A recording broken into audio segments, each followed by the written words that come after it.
Hello, friends. Where does our help come from? Our help is in the name of the Lord who made the heavens and the earth.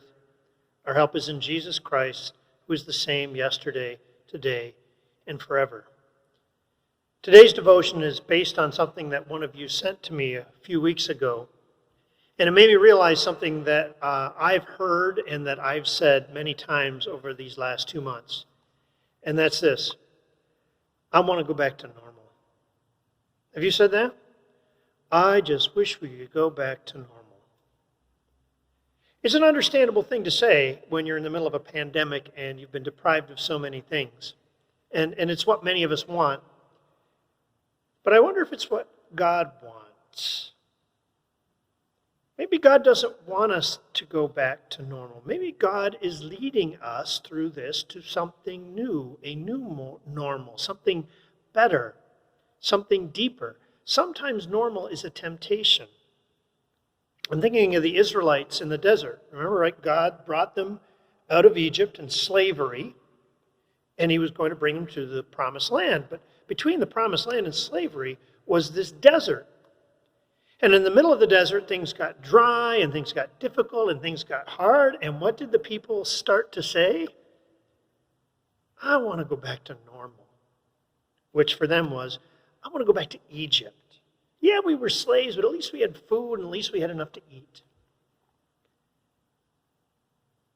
I wonder if God, through this pandemic, and I make no judgments of why we're having this pandemic and why God let this happen to us, but now that it is happening to us, I wonder if God is using this pandemic to teach us new things, to lead us to a new normal, something better, something deeper.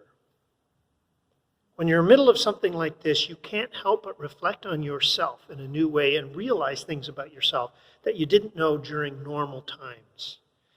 You get slowed down, your rhythm changes, and you discover things about yourself. And maybe God is trying to lead you to a new normal. Maybe you're finding out that you're not as good at loving the people closest to you as you thought you were.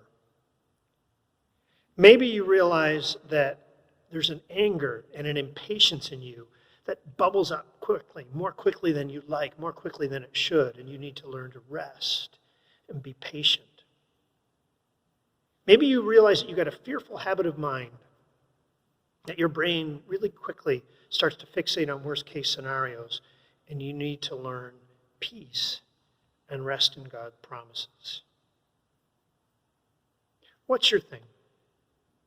What's the one thing that God has taught you about yourself during this pandemic that maybe he's calling you to change? Identify that thing, just that one thing. Pray about it. Lift it up before God, moment by moment, day by day, and let God lead you into a new normal, something deeper, something better. Friends, may the peace of Christ go with you wherever you may be. May he guide you through the wilderness, protect you through the storm. May he fill you with thanksgiving at the wonders he has shown you. And may he bring you home rejoicing, face to face again once more. Amen.